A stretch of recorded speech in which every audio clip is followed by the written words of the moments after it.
Good morning, everyone. I hope you're doing fine.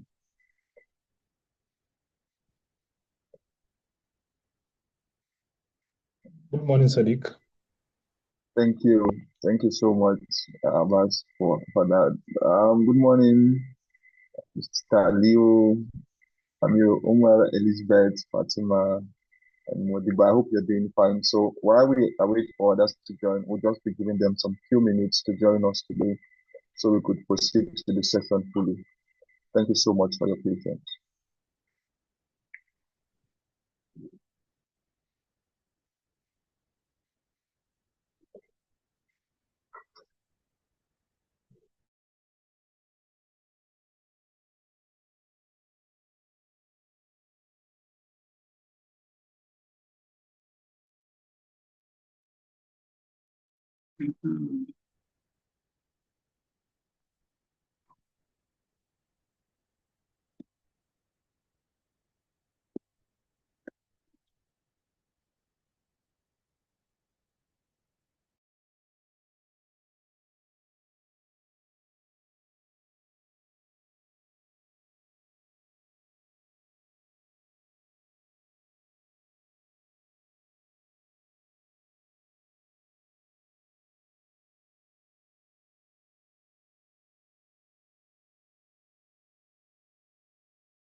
All right, once again, good morning. Please confirm if you can hear me. Good morning, Sadiq. Thank you so much. Thank you so much, Haya. I want to appreciate.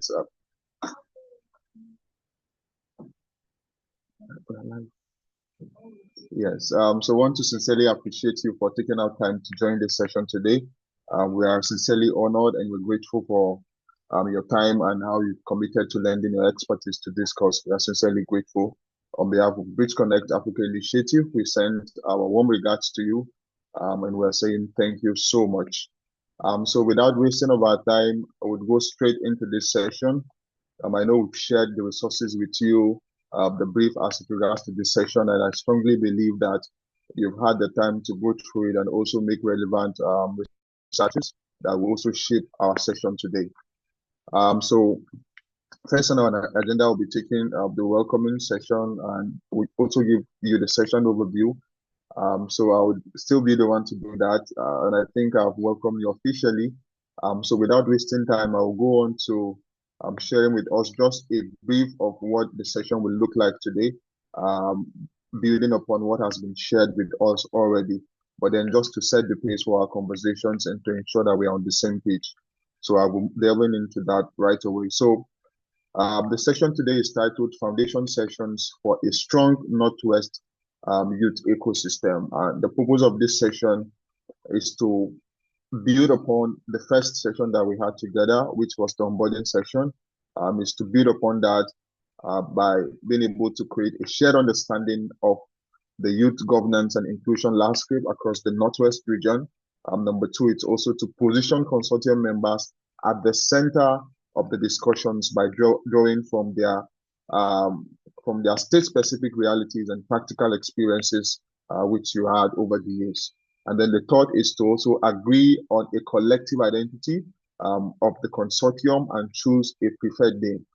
We believe that whatever we're doing, we value ownership. We thrive on co-creating solutions with the communities we serve and key stakeholders who are part of it. And this for us is very essential at BizConnect to ensure that we do not just make decisions, but we value each and everyone's contribution. And we know this is a consortium, so we don't necessarily have the final say, and we don't want a situation like that. So we want to agree on some of the key things that we'll be working together, so as to foster ownership and to ensure that all of our diverse thoughts and experiences are being represented. And the fourth one, among others, is to clarify whether the consortium will co-create a Northwest Youth Agenda or a Northwest Youth Framework, ensuring alignment with the upcoming Northwest Youth Policy Survey findings, which will be going out in January, and then state dialogue sessions and the National Youth Policy for the adoption and also domestication of the National Youth Policy across the 7 states in the Northwest region. So this is the reason for our gathering today. And just to set the base, we already have this document. And so these are just some of the key things that I'll be discussing today. So our emphasis would be that we should also ensure that we please commit to giving our diverse experiences. We value the work that you're doing in your own state, outstanding work, and we believe it's only critical that we get to also learn from the works you do and also inform our gathering today and subsequent engagement that we'll be having as part of this session. So we encourage that each and every representatives from each organizations here are open to sharing with us some of those things that they have seen over the years, and to also be open to sharing other further resources beyond just the presentation. We are open to seeing how we can coordinate in ensuring that all of the things that we'll be doing, all of the inputs that we'll be getting, are grounded in our state realities and are able to shape the conversations we'll have and the work we'll be doing as part of this consortium. So these are some of the overview of what we are looking forward for this session, and I trust that we'll have your maximum support and that at the end of it, we would look back and say, oh, this session has really been fruitful, and then setting the pace for our engagement from today. So thank you so much. So before we also proceed, just briefly, we'll also be having another session as part of our agenda. grounding the conversations, where we'll be having Sadiq Abubakar Shehu come and brief us on some overview of some of the consortium scope of engagement, which we've shared sometimes back, but just an overview, just to refreshing ups of, and then clarify some other roles and expectations and your participation as a member of this consortium. So Sadiq Abubakar, the floor is yours. Thank you.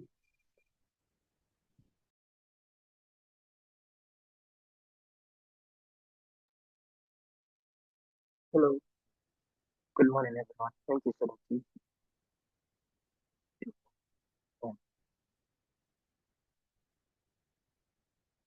Hello, good morning, everyone. Can you all hear me, please? Morning. Hello. Hello, we can hear you. You Okay, can go ahead. okay. Thank you for being here, and it's really encouraging to see all of us here, especially the youth led organizations from Chicago, to put to conference. But your voice is not audible. Please, you have to raise your voice a little bit. Okay, Your voice. I'm sorry. This thing is nonsense. So I don't know if I'm audible. Yeah, we can hear you. Thank you very much. Good morning, everyone, again, and thank you for being here. It's also encouraging to see, all of us, from Jigawa, Kaduna, Kano, and the rest. With the intention of, strengthening youth leadership and also ensure that young people are not just, talking about leadership or governance in their own respective states, but they're actively shaping it, which is a very, very good initiative. So today I'll be talking about two things. First, I'll give a brief overview of the consortium, of the consortium scopes of engagement, and also I would spend most of my time, clarifying the roles of each and every member in this consortium, and what the membership truly means, and also how our collective responsibility will also guide, this conversation and discussions towards, further. So at the heart of of this consortium, at the heart of this consortium exists. We have a particular kind of structure. I can say a collaborative platform for youth-led organizations across Northwest Nigeria. So, and our scope of engagement here, I can say our scope of engagement covers policy influence, right, and capacity strengthening, which I believe would also we've shared, the OCA tool with you, and you guys have filled that, and collaboration and also accountability at community, state, regional, and also national levels. So, and we are not going to work in isolation, right? We all work in team. We are connecting, grassroots realities from our states to state level policies, and also enlightening this effort into a stronger voice. So through policy dialogues, and through trainings, which I believe would have a physical training if need be, and through research, which I believe will be sharing a survey with you guys as soon as possible to cascade that to hear from the insight, of youth in your respective states. The consortium is designed to move us from individual efforts to collective impact. That's why we're engaging you all. So with our voice here, we are not just coming up as a single organization, but rather, we are acting as a group. And so the youth consortium draws its strengths from, from documentation or maybe your structures, both from, from commitment and also collaboration of its members. So yeah, participation, shared responsibility, and mutual respect is important. It's very, very important. So which I can see here, they are the foundation of this consortium. So as we believe, membership, initially we said, membership is limited to 20 organizations, but, due to um, the organizations we have at hand, we are only going to work with 17, while others are not responsive for now. And so we are going to work with 17 youth-led organizations across Nigeria with priority given to NYFF grantees and others. And this also means that, absence or maybe silence or disengagement, is not necessary. We want active collaboration. We want a situation where every member should give their own quota, where every person is being supportive. So we are not just going to be here, to just sit inside of its contribution, speak up, and the rest. Every member organization here is expected to participate in the consortium activities, which is very, very important, right? And this, I think, includes training, and policy dialogues, workshops, summit, and also working with groups, which I believe is very, very important. So participation here means simply attending. Does not mean just coming to meeting, just attend. No, as I said, you have to contribute your own ideas. You have to share experience from your own state specifically. You have to ask questions, which is very, very important. You have to ask questions, even if it is hard questions. Let's ask them there. So, and apart from that, again, also being strong would also be brainstorming, and also also be taking responsibility for accurate actions. Anything we discuss, we have to act upon them. So and so the role of focal person here, we said each and every organization should produce one of their focal person in each organization, and their role is very, very important, which we have addressed that, right from the collation of account details, where each and every person, provided their own focal person. So the role is very, very important. You are not just focal person alone, but yeah, you would have your role here would as a focal person, you serve as the link, between your own organization and also the consortium. So, and these focal persons are responsible for what? Attending meetings consistently, sharing updates from your own organization. So you're not working alone, making decisions your own self. You have to, work in with the decisions with your own organization. So, and also be coordinating, consortium activities internally within your own organization and also your own respective states. Ensuring that decisions taken are, understood, owned, and acted upon by your own team. So here the focal person here serves as a connector, I can say as a coordinator, and as a representative of your own organization's voice within the consortium. So members are also expected to fulfill accurate responsibilities within working groups. So, and when you commit to a working group, whether on youth policy, for instance, or whether on governance, whether on accountability, or any aspect part of this consortium, you are committing your time to and your expertise through, through a follow through. So here, the consortium moves from conversation to result based. And finally, all members are expected to adhere to the core principles, which I believe it has been shared in the onboarding section, right? And one of the principles, which is transparency, inclusion, accountability, and also shared leadership. So, and these principles here would guide how we speak, and also how we represent the consortiums, externally, which is very, very important, right? And it is important, very important for us to emphasize that this consortium, is state-driven. So the realities from Jigawa, Kaduna, Kebbi, Zamfara, Sokoto, which other state I have not mentioned, Kano specifically, are not just based on background information. They are the foundations of our discussion. So each member organizations bring their local context from their respective states, their community expertise, and the policy realities from their respective states, and also their youth voices from those states. And this is how we ensure that our work is, grounded, is relevant, and also credible. We don't want a generic, though, those specific responses will be gathered, and from then we'll have a generic response to that. But each and every state, their organizations bring the local context, into reality. They represent their state. So I can say this consortium would be very, very, strong as commitment as we bring members to. Yeah, we actively respect one another, which is very, very important as I mentioned.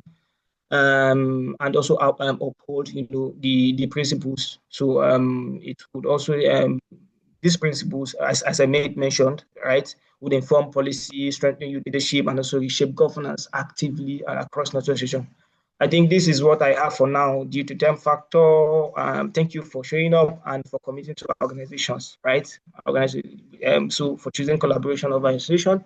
We still have more to discuss. We still have a lot to say, still have many things to discuss in this meeting. Thank you, Sadoki. The ball is over to you. All right, thank you so much, Sadiq, for taking us through that section.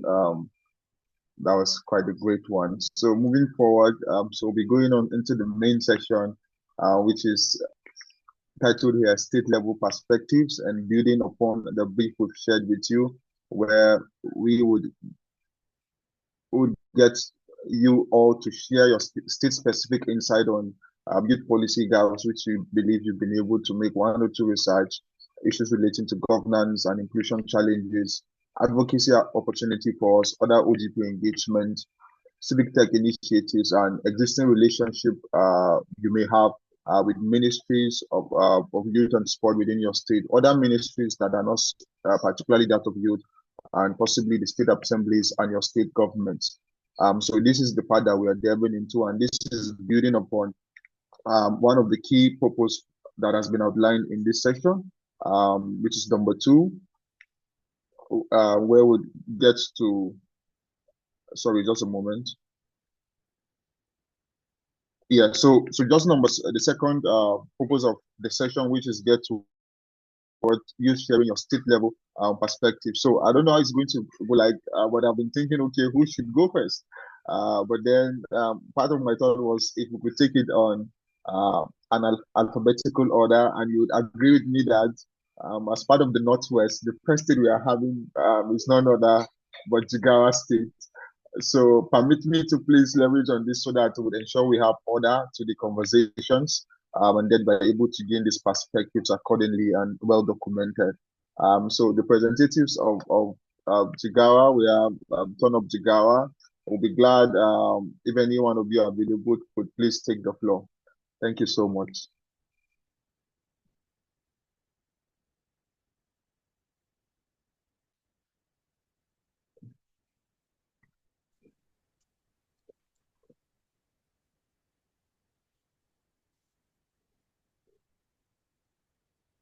Okay, good morning all. Good morning, fellow colleagues and management. My name is Mubarak Ahmed Taura, and I represent Turn Up Jigawa, Jigawa State. Thank you. So I am pleased to contribute to this important discussion on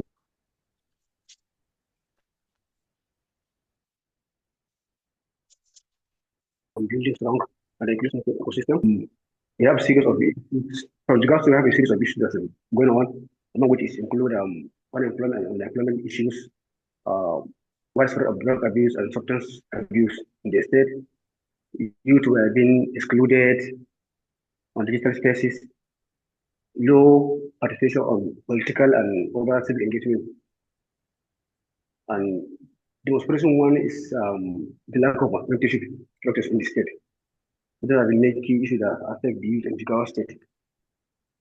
So, regarding the accountability issues, actually there is open government partnership in the state, of which most of this effort exists largely on papers.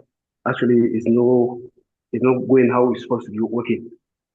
The implementation is very weak. So at least we need to there should be a better improvement on that aspect. And then institutionally, the structure of the State Ministry of Information, Youth and Culture actually give us a serious challenge, because we have a single commission that's oversees the activities of the entire ministry, which include the Ministry of Information, Youth, Sport and Culture. So we believe that if the ministry should be separated, for example, let's say Ministry of Information and Culture, then youth and sport should be given its mandate alone. I think all we believe the impact is going to be much more than what we are having now in the state. All like other states whereby they have a minister dedicated, a commission dedicated for that ministry, which allow them to carry out a lot of activities that include youth programs and initiatives that drive changes in that sectors. So despite these challenges, we have other opportunities that we can use to leverage and make a better improvement, which include a lot of CSO in the state like Town of Jigawa and other CSOs that are working to ensure that initiatives are being pushed to inclusion and accountability and transparency in the state. So, and then our own take on regarding the children delay for the consortium, I think we go for our suggestion that while choosing them, we should identify a name that will go suggest that we should adopt a name that will clearly reflect a platform that will show us, yes, we are, since the consortium is going to be made for seven states from Northwest, we suggest that it should going to be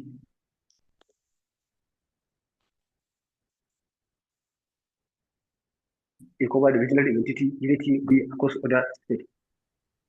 So we recommend that we should develop a Northwest youth framework rather than just an agenda, because the framework will align directly with the national youth policy and it ensures that its sustainability beyond just short-term demand. It allows all the states, that's all the seven states in the zones, to be able to go back to their state level, adopt priorities while still operating with one united regional directions. And I'm sure that this collective efforts is going to support the outcome of the upcoming policy survey that is going to occur in future. And we also believe that with the unified framework and strong collaboration, this of network will just let be included.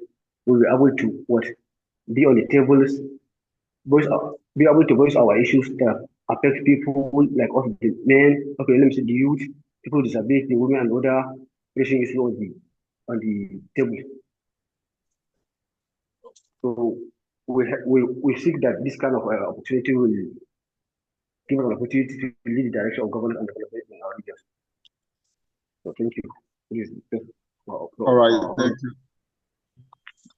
Thank you so much, Mubarak, for sharing those insights from Jigawa State. We sincerely appreciate you and the work we do. And we must also acknowledge some of the works that you've been doing in engaging your state government, especially. I noticed you also had a survey which you published to conduct a baseline as part of your ongoing project, which is also great, and other engagements that you have relating to your project. I think that's quite a great one, and it's going to go a long way for us, drawing from those experiences as we further engage.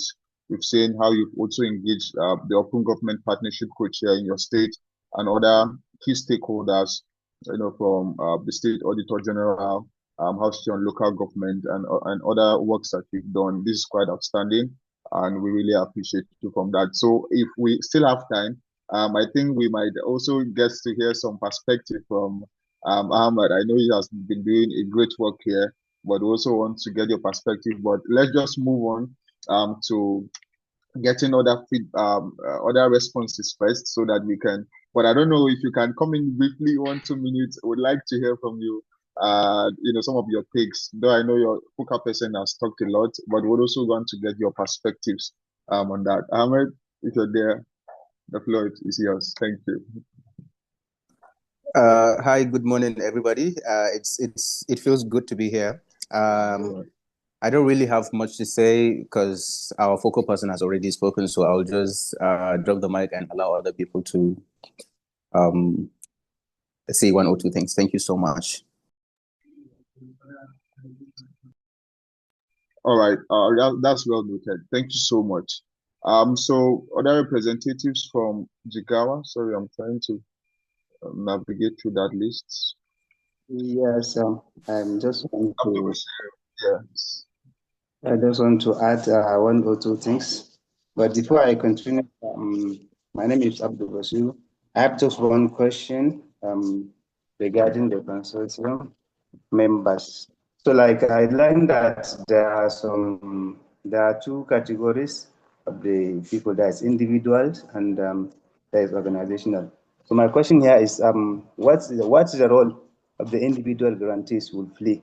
Is it that necessary must have a organization, or an individual guarantee will also participate as a member of the consortium? All right. So thank you so much for that question. So whether an individual grantee from the NYFF or what was it called now? A development grantee, you are part of the consortium. So we take you as an organization standing on your own. We know there's a lot of work doing in ensuring that you transition into a full organization.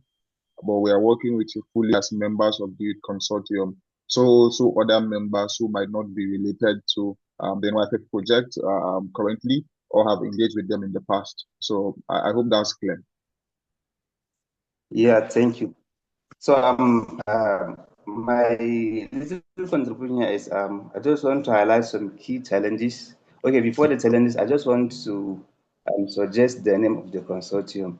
Me, I prefer like the consortium should be named I as think the. for the name of the consortium, we'll be having a session dedicated for that. So don't be in a hurry. Just go and make your contributions in terms of your state level perspectives. Subsequently, when we go to the session, you'll be sure to suggest the name. Thank you. Okay, thank you. So the challenges in Jigawa State concerning youth ecosystem, one is there is a mismatch in education and skill. Actually, there is a gap that people have education, but they don't have the required skill that they can use in labor market. So this one actually makes people to not to be valued to themselves or maybe valued to the organization that they are going to work to.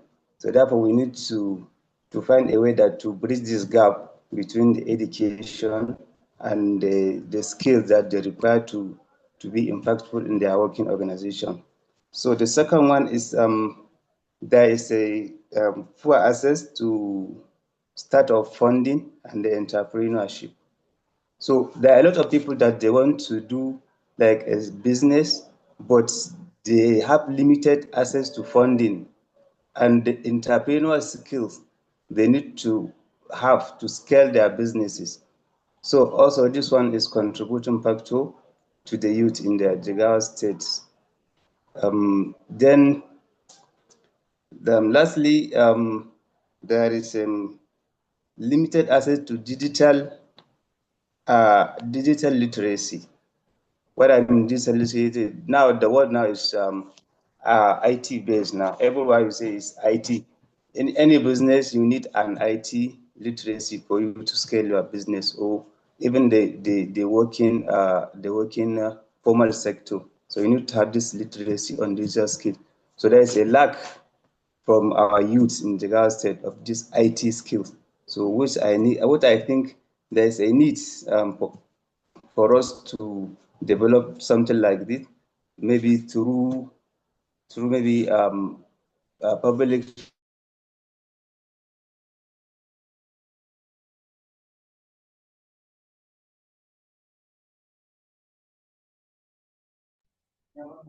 I don't know. Are you still there, Abdul?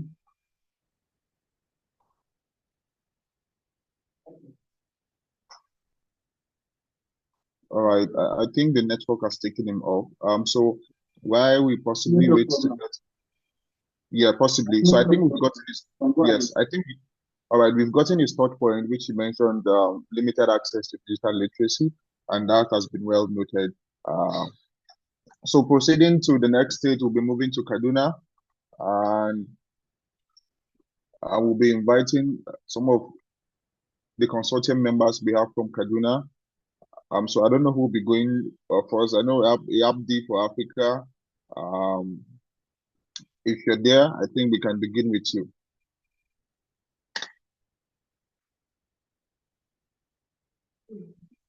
Is there a representative from Abdi? Up4D, I mean. All right. If there's none, is there? Okay. Thank you Yes, yeah, very yeah. much. Thank All you. right. Go on. Thank you very much, Sadiq. Good morning, everyone. My name is Yahya Abubakar from Yapdi for Africa, and I will be sharing some of the challenges or policy gaps that we are facing here in Kaduna State that are particularly concerning the young people. There are, honestly speaking, there are a lot of issues that are bedeviling the young people in Kaduna State that requires a lot of policy works to fill them. But I will mention a very few of them and see how we can forge ahead to resolve. Please, I want to believe that I am loud and clear. Absolutely, you are. Thank you very much.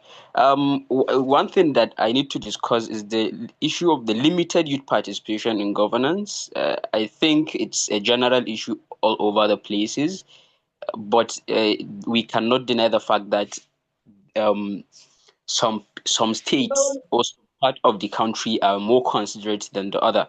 So for us in Kaduna State, I would say the lack of the limited youth participation in governance is much, and I think it's an issue that we don't need to overlook. Youth often excluded from decision-making spaces. Existing frameworks do not adequately institutionalize youth inclusion beyond token representation and all that. And I feel like it's very important to not only engage young people, but also institutionalize the framework. Let it be a system, let it be kind of a right, because we believe that young people are the future, and they always bring fresh perspective to the decision making processes. That is just one. And another challenge is there is weak implementation of youth policies. A lot of young people in Kaduna State are doing a lot of work or pushing a lot of policy recommendations, but while while the youth related policies and the strategies exist, implementation is inconsistent due to poor coordination, if I may say that, limited funding and weak monitoring mechanisms. So we also need to focus and look at this factor. It's a factors. All these factors are factors that I can talk much about or I can say a lot about, but due to time factor, I'm just trying to highlight some of the key challenges that we need to look at. And the next thing that is quite important as well is there is high unemployment and underemployment, and this is a issue that is leading to a lot of other menace in the state. Okay, when we talk about drug abuse, when we talk about yes, particularly drug, it is always going back. When you look at it critically, it's always going back to the unemployment and underemployment issue. There is a mismatch between education, training, and the labor market needs, and skills acquisitions, and entrepreneurship policies are not um, are not sufficiently linked to real job opportunities. And Also there is inadequate access to quality education and skills training. The last one I mentioned and this one are quite out than many youth, especially in rural areas. Okay, in rural areas they face barriers in quality education, in digital skills, and the vocational training that align with the emerging sectors. I had my brother just mention a similar issue in Jigawa recently. So these are basically some of the challenges that I feel like it's important to bring. And when talking about some of the recommendations or how the consortium can work in bridging these issues, I would say we need to come up with ways to institutionalize youth participation in governance. Okay, I mean, well, we need to establish or we need to push how these establish legally backed youth advisory councils at state and local government levels, with clear mandate, not just establishment. Sometimes the roles are there, but there are not clear mandates or clear responsibilities. So we need to push that the state and local government with a clear mandate to influence policy design and also budgeting and also monitoring. This is very important. And also we need to see how we can strengthen implementation of youth policies, okay, by maybe create a dedicated interministerial coordination framework, and framework with a clear roles timelines and budget lines for youth-related policies, which will be supported by strong, very strong, monitoring and evaluation systems. And lastly, I would also recommend that there is a need to promote job creation and the market relevant skills, okay, by maybe align education and skills training programs with private sector needs, by partnering with industries, by partnering with industries and expanding apprenticeship and supporting demand-driven vocational and digital skills. That's thank you very much. All right, thank you so much, Yaya, for sharing that in-depth insight into some of the realities in Kaduna State and offering necessary recommendations. Thank you so much for that. So I know, let me just make a comment here. I know sometimes we might be having a lot of things that we've talked about or we have jotted down we wanted to share. So I think you can also feel free to share it with us, possibly by email, so that we'll get to document some of your thoughts more accurately, because I understand because of the limited time, you might not be able to share all that you have. So please, Jikawa, you've shared already. So coming down to Kaduna, hopefully I'll provide my email. Please do well to, at your leisure time, do well to please email some of these things to us and some of the research you've done. And that would go a long way in ensuring that we've gathered the responses appropriately. So moving forward in Kaduna, we have Justice Cafe, Noura Bashir. So please, you can also give us some highlights, and possibly once you share the document, we can see how we can compile them and possibly share them in the consortium group so that we can also see them and be up to date with some of the recommendations given from the state. Noura Bashir, are you there? Yeah. Good day, everyone. So, yeah, thank you. So we really appreciate it if you would also highlight some of the things you want to say. I know because of time, we want to say a lot, but we might not have that time. But please, you can just highlight some of the key points, and you can be sure to send us an email, some of the things that you think, and then we'll be sure to integrate all of these things together. Thank you so much. Okay. Thank you. It is my honor to be with you today. Yeah. Looking at what is happening in Kaduna, even though I'm indigent by residence, not by a normal indigent. I'm from Katsina.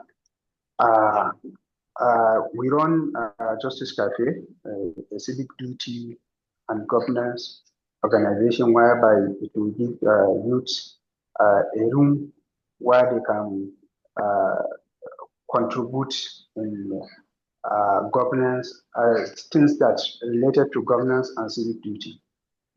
Often running this organization led us to several different things and make us to understand how the environment is integrated together and where the disintegration come between the youth and so-called elite that we are always complaining about. One of the most challenges that we are facing is that the cost of running election. For looking at all what we are doing, whether it is business, whether it is education, whether it is anywhere, politics is related to it, no matter whether it is religious or anything. So politics is related to it. So looking at the lack of participating of the youth into the government, it is because they have energy, some they have good intention, but for you to run even a councillorship in the states, to be a councillor, it is the cost that you need to put is very, very huge.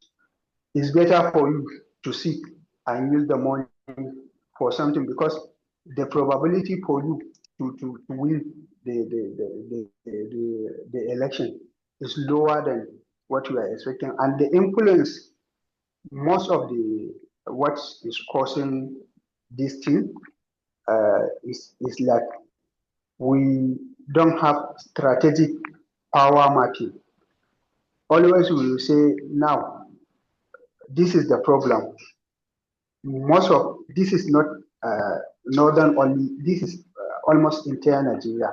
This is the problem. So we will keep talking about the problem instead of us to look at the solution. I know it is most of the time it is lack of education that usually lead us to this. But looking at this consortium, we'll look at how we can make our society aware that this is whom they are and this is what they're supposed to do. And this is what we are building. Maybe in the next 20, 15, 10, 20 years, it will be a history. We can change the country. But if we focus on what we will get today, even us will be trained on what we are doing. In summary, all what I said is three things: lack of education, the cost of running politics, and the selfishness of the youth. Those three things are the main factors that are causing us. Those that they don't know what to do, how to do, and when to do, and where to do, who to contact. Those they know, some they know where to do, what to do, how to do, and who to contact, but they don't have access to funds. And there is some they have access to fund, what to do, where to do, but they have selfishness. So if we can able to connect those that know how to do, what to do, and who to contact with those that they don't know, they make them aware of what is going on. We can be stronger, much better than we are thinking. Those are the factors I saw in the environment that is causing us to be behind. Thank you all. I will stop here because of the time, but there is a lot to say. Thank you. All right, thank you so much for that. We sincerely appreciate you. So we have quite a number of people from Kaduna. Possibly those who might be coming next might need to keep theirs brief so they could also share with us some of the things that they have documented by email. So Smart Initiative, Sadiq Baba, do you have a representative from Smart Aid? Yes, sorry, Sadiq would not be able to make it. So my name is Abdul, and I will be Abdul Mutallab, and I will be representing him. Thank you so much. Yes, thank you so much for also having us. So I think most problems have already been highlighted. I think Malam Abdul from Jigawa mentioned how there are digital literacy gaps.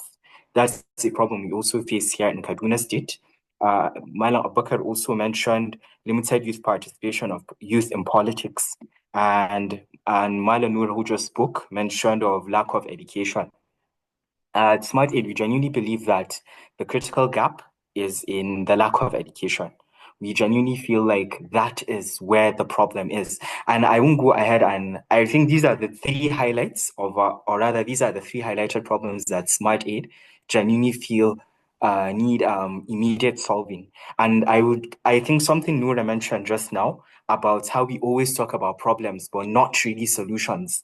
So I think I'll go ahead and mention how Smart Aid is working towards, solving that problem of education. For example, I would use education, going first with education.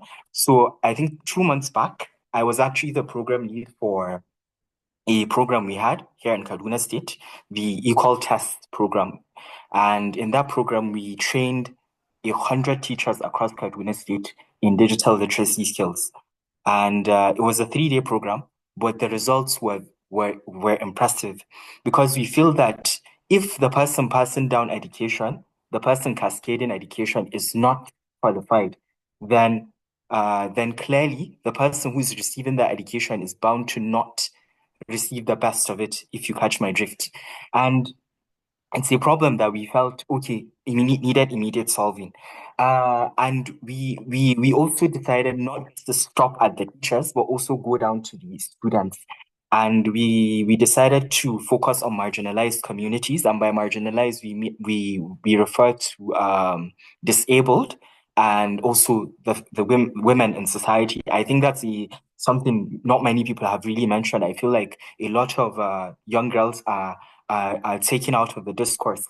So we decided to involve two schools. I think the government girls secondary school in Barnawa and also the Kaduna State Special Education School, where we went there and actually saw the real problems these people are facing in terms of learning newer skills, digital skills, for example.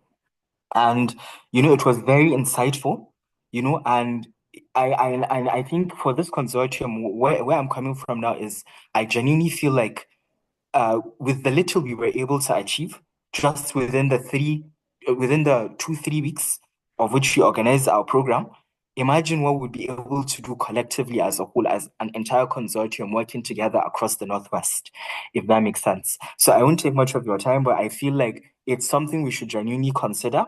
Not just the talking aspect, but actually the implementing.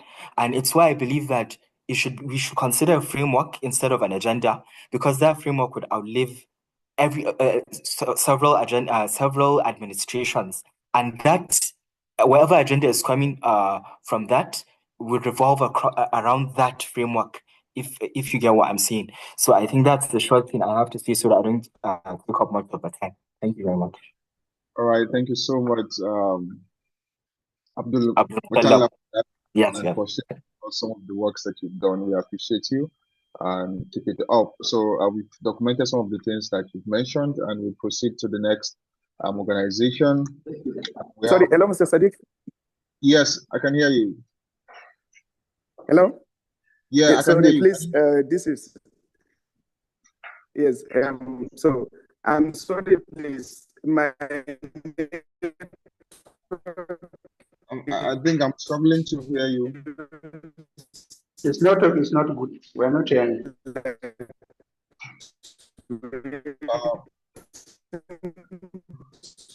I think your network is bad. We can't hear you. Okay. So if you can hear me, your network is bad. Possibly you can try reconnecting back. And then we'll have you talk.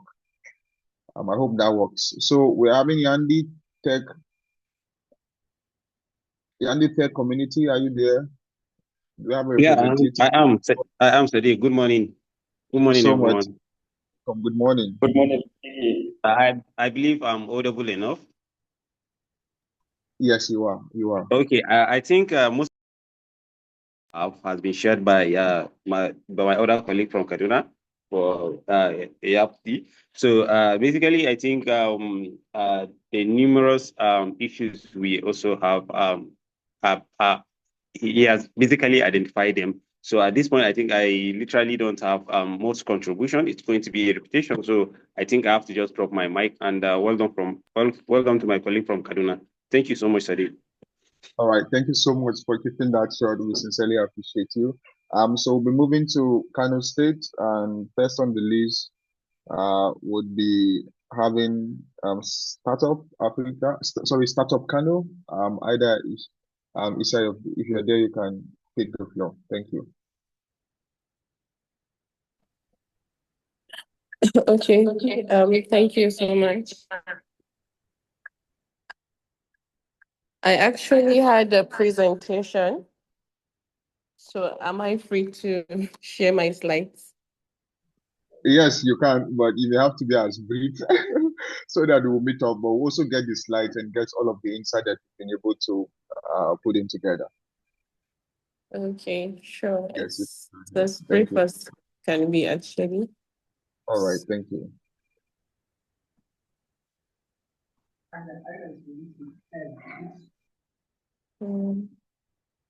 Give me some time.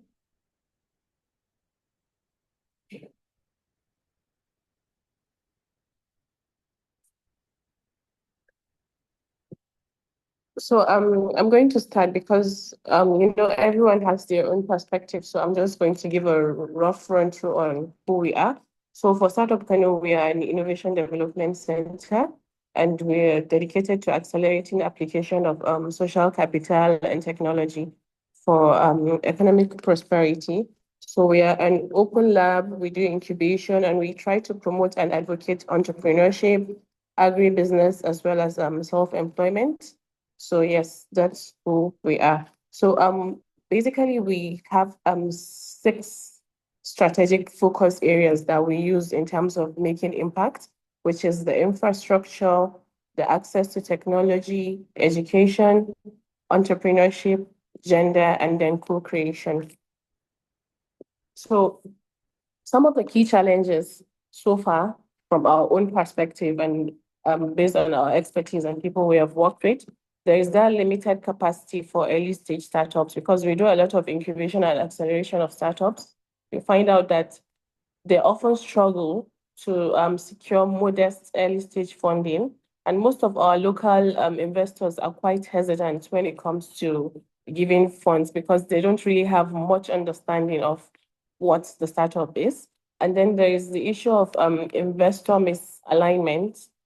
Our northern investors don't really know how the startup works. They just can't take their money and give you because they're more of they have expectations of rapid high returns, and that is not how it works with early stage startups, And then our policy lines are quite blurred.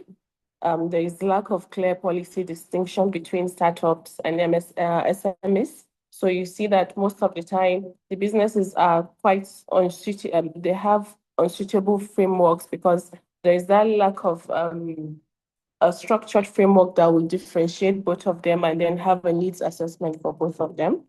And then there's the inaccessible microfinance. We know that most of our microfinance institutions, they often have these stringent commercial banking rules. And, the loans are quite inaccessible to our young founders because they usually don't have the traditional collateral you can have and say you're trying to get a loan. And then infrastructure deficiencies, which is very, very important, is quite inconsistent because looking at internet access, you and I know that today in this era we are in, internet is like the base of everything we do. If for today they say there is no internet, akwai matsala. So there's that issue of internet access, unreliable power supply, and these are all things that pose hurdles for our founders. And then there is the issue of investor readiness gap. Many of the founders we've worked with, despite their innovative ideas, we find out that they lack the exposure to proper structuring because most of our startups just jump into building startups and then they fail to be quite intentional when it comes to their structuring, looking at things like governance, accountability systems. So you find out that anytime they come across investment opportunities, they are actually not ready because they don't have the right structures in place. And then there's the issue of barriers for female founders. That's another thing on its own. And looking that we also focus on gender, women on, aside from the whole startups we work with, women founders, they have their own issues that they're dealing with because they face a lot of systemic challenges and we fail to take that into consideration. And then we have government engagement. So looking at Kano State, please, looking at Kano State, our government interaction with innovation hubs is really inconsistent. Though with this tenure of government we have, thankfully, you can see that, yes, these ones are particularly keen about innovation, looking at how they've been engaged since they came into power. And that's one advantage we can actually use. But aside from that, it's really not consistent and it's quite unstructured. And so you see that we lack the sustainable support and strategic coordination we need. And then there's this issue of Lagos-centric funding. And most of the funding discussions you see is always centered in Lagos. And why is that? Because Kano or North in generally, we are very good at being conservative. We don't tell our stories. We don't do things for people to know that we are here. And you know, this world, if you don't say I am here, nobody knows you're here. So you find out that most of the time there are opportunities, but they go to Lagos because Lagos people are loud. And then you see that we kind of have this issue where our vibrant startups are neglected, and then we are always not up to par with the others. So for ongoing collaborations, what we have been doing so far, like I said, we do incubation and acceleration of startups. So we have actively incubated and accelerated new and existing ventures, and guiding these founders from initial concepts to fully viable businesses with structured support and mentorship is something that has been helping them so far. And then issue of digital skills and entrepreneurship training. We provide comprehensive training to young individuals, particularly in digital skills that can either help them in their career path or in their entrepreneurship journey. And we tend to focus on those outside formal educational systems because these are two different things. And then investor readiness programs. We have a couple of programs we run and it has been working so far. We have programs like Pitchta, where we prepare the founders for investment by enhancing their business models and structures, their governance and financial reporting so that they are able to meet the standard when it comes to seeking funding. And then climate awareness and sustainability. You'll notice that there is this high shift into climate action. And yes, we also have a zero hub, which is one program we do at Startup Kano. And this way we try to integrate climate awareness and sustainability principles into all our youth entrepreneurship initiatives. And this in turn, we hope will foster eco-conscious business practices. And then ecosystem and policy engagement. We have actively participated in ecosystem development and policy dialogues. And all right. Thank you so bodies. much. I think it's quite so much. And given the time, we sincerely appreciate you taking time to document all this. We sincerely appreciate, but we may have to just cut you. We sincerely apologize for that. But we'll get all of these resources and we'll ensure that it fit into the perspective and all of our subsequent engagement. So sorry for that. We appreciate you. I hope there's no challenge. No, there is no challenge. So I was going to the last slide, but it's fine.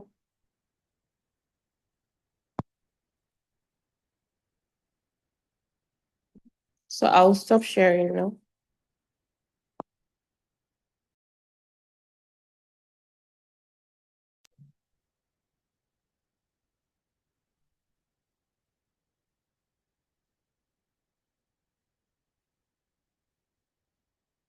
So are you finalizing? Philip, we can't hear you. Okay, I thought you said you wanted to share the summary, but I think these are things we could also share in the group, since it's some document that will be handy for us. So I think we should just move on because of time, so that we'll be able to take on other states. So we'll be moving on to the next state. We have D for Africa. They are implementing their project in Kano State. So they have given their perspective from Kaduna, though they're based in Kaduna. So we're moving to Katsina State. So for Katsina, we have Restore Hope Development, Aminu Suleiman. If you're there, would appreciate that you also come in briefly to share with us some of the realities in Katsina State. Thank you.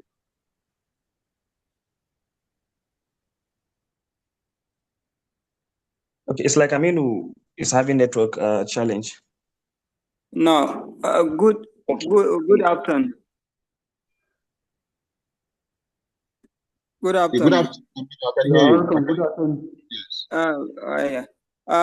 My name is Aminu Suleiman. I'm from Katsina State, Damusa local government to be speak. I'm the CEO and founder of Restore Hope Development. I've heard all what my brothers and sisters said. I think I will make it brief here. The challenges that most of our colleagues made mention they forget to trace the root causes of this problem, which is insecurity. I'm from Damusa local government, one of the 16 forefront local government that are facing insecurity in the state. So almost all what is causing the problems we are facing in the Northwest is insecurity, because insecurity is contributing to low access to education, good healthcare facilities, unemployment, etc., etc. I think as a consortium, we are dealing with Northwest, and one of the mission and vision is we are going to meet with these stakeholders and see how we can contribute our quota towards development of the region. I think first and foremost, we should concern about insecurity that is drawing us back. And most importantly, all we do or we say, we should have a scientific based evidence, because when we are meeting these people, we should go with them with the evidence.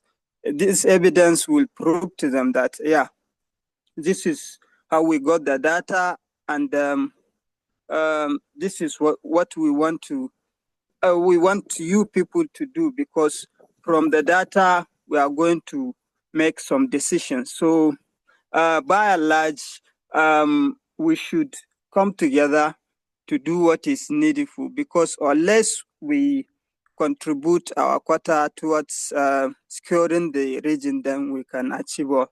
Thank you very much. All right, thank you so much, Aminu, for bringing another unique perspective into issues concerning insecurity, especially in Katsina State, which also affects the region down to Zamfara and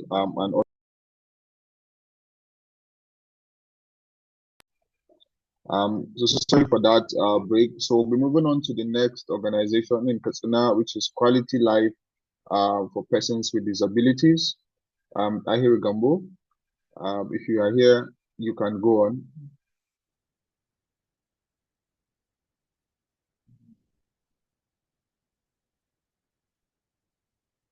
I think Ahir Gambo is not on the call. It's like he was unable to join back after he left earlier. So we might be progressing to the other states. So the next state is Kebbi, and for Kebbi we are having. No, sorry, Sadiq. It's like you skip our organization. Yeah, Yaluka has been on the call. Oh, so sorry for that. Oh yeah. I just saw it. Youth participation in progressive development. Yeah. Saidu, you can go ahead. Thank you. Okay, so good afternoon, everyone. It's a great pleasure for me to be joining this meeting, and I thank the Bridge Connect Africa initiative for the opportunity to be part of this consortium. Aminu Suleiman has highlighted almost all the issues affecting Katsina and the Northwest region as a whole. We have so many issues, honestly, that we need to bring all the stakeholders on board to address them. Apart from highlighting the challenges, I would like to talk about the commitment from the government that we had. We already have the Startup Act domesticated at the state level. We also have the Disability Right Act also being domesticated, which I believe Dahiru Gambo wanted to say earlier before he dropped from the court. So we have all the enabling environment in Katsina State to engage these stakeholders. Part of the project we are also implementing has to do with a lot of engagement with these stakeholders, which we have already started. So I just want to bring to your notice that Katsina has a government that listening, meaning that our government always listen, and we were able to establish a cordial and harmonious working relationship with the stakeholders in the state assembly, the executive, and what have you. So this consortium has come at the right time when we were carried along, and we are going to put our best to see that the goal or objective of this consortium is achieved. On the issue of OGP also, Katsina State has already submitted the letter of intent to join the Open Government Partnership. And there is another project that our organization is implementing with the support from different donor partner that focus on making sure that the state government OGP action plan has been developed, and we are going to try to see how we can also extend the OGP to the local government level. But we are still having issue of youth inclusion.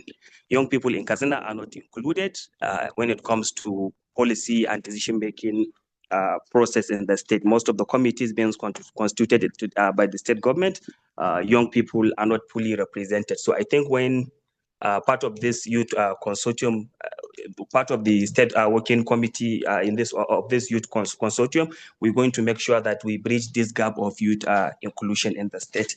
I'm also on transit. Thank you. This is my little submission.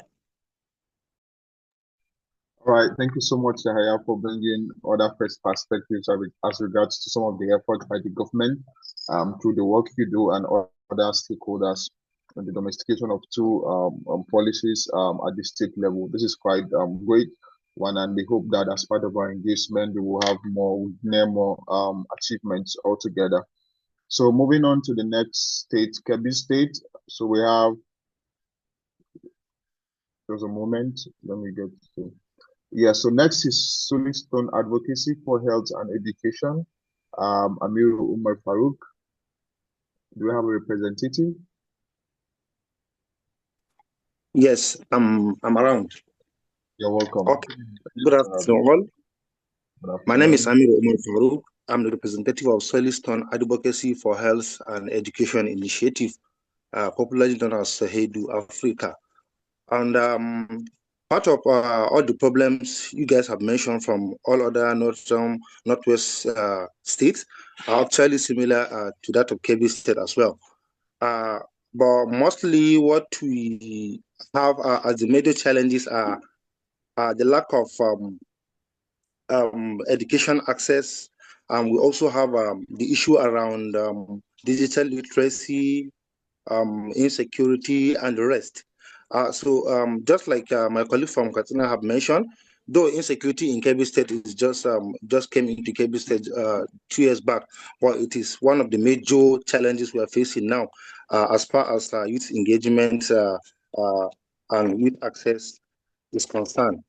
So also with limited time, I would like to mention in terms of the existing efforts related to OGP and youth participation, accountability or civic tech, Kebbi State is actually into OGP. Kebbi State joined OGP in 2021. And just last week, a representative from the Coalition of Civil Society Organizations and that of the government side have attended a program organized by the OGP National just to strengthen accountability in our budgetary processes. Then we also have in terms of OGP, just as I mentioned,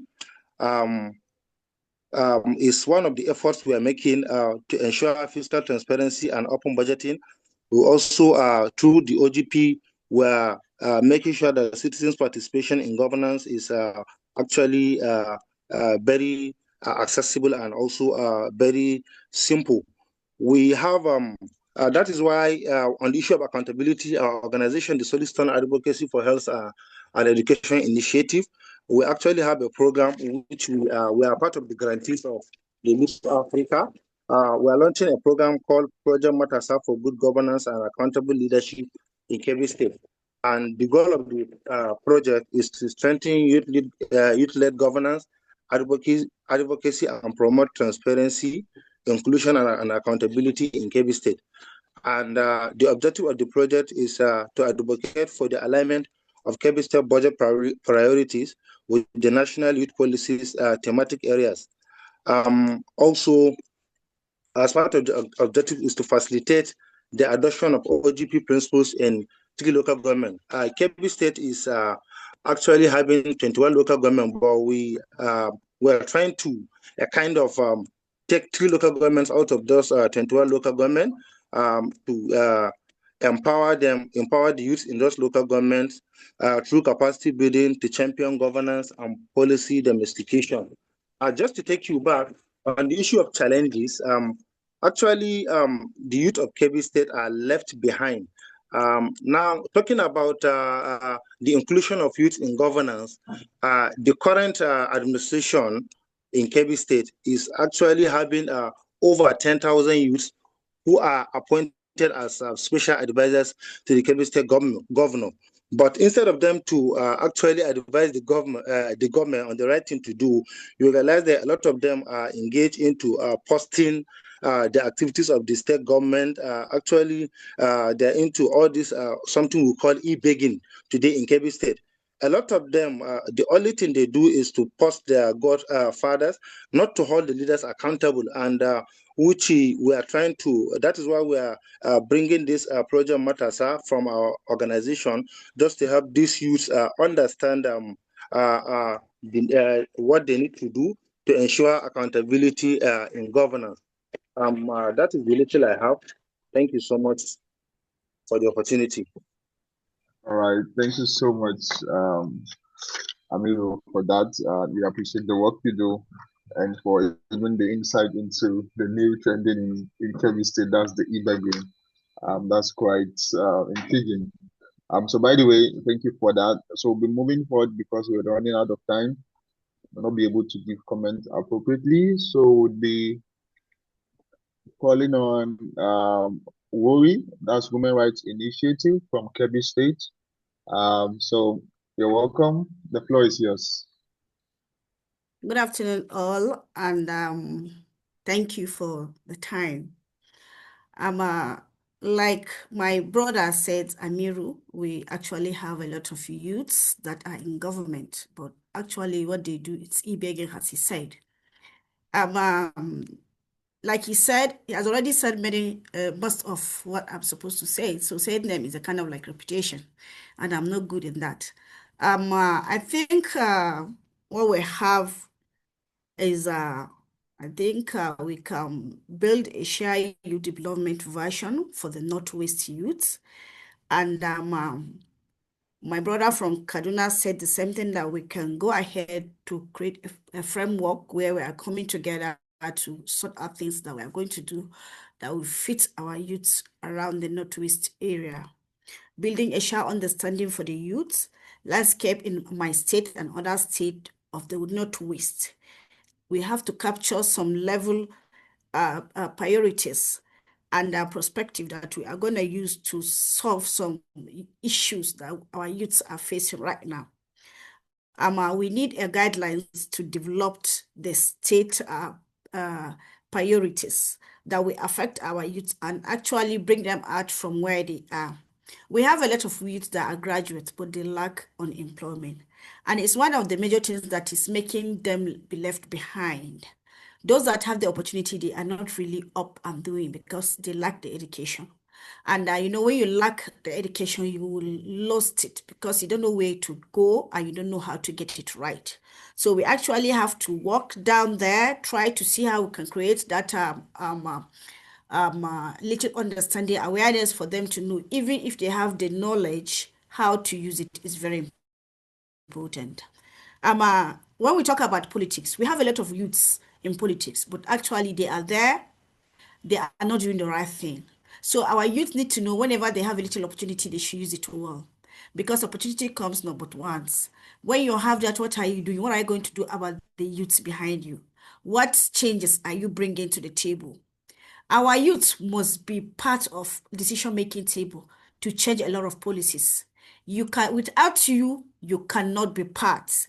Being part will make you bring a lot of things because you are the one that knows how you feel, where you are, and where you are left behind. My sister from Kano said something about women. Yes, the women founders actually find it very difficult to access a lot of things when it comes for being a woman. Even if you want to support women, a lot of opportunities are actually coming from the federal government, from the state, from the international donors. But as far as you are a woman founder, accessing it sometimes used to be very difficult. And if I can say something a little. Sometimes the opportunity will come As a woman, probably if maybe you are trying to avoid anything that is going to stain your name on transparency, some people will start dodging. They will not want to involve you on it because they know you are not ready to compromise one, the name of your organization, two, you don't want to be involved in an unaccountability of some things. So they will try to say, no, this woman is very hard, this lady is this lady is that. They will not involve you. But thank God we have a lot of women that are ready. They are out there trying to see how they can bring changes. And that is where right now we are talking about women, trying to encourage them to be part of politics, because without women, we cannot do it. We need to be involved to change the narrative. They need to know that women can bring a lot of changes to the table, and that women are ready to bring out what is in them for people to know that, yes, a woman can do, and she can go to extra mile to achieve a lot of good things. I will not want to go back to talk about a lot of things, but then limited access to education, it's affecting a lot of youths. From my state, we have a lot of them that sometimes securing admission is actually terrible. But then to those that even have the opportunity going to the school, it affects them because they don't have sponsors.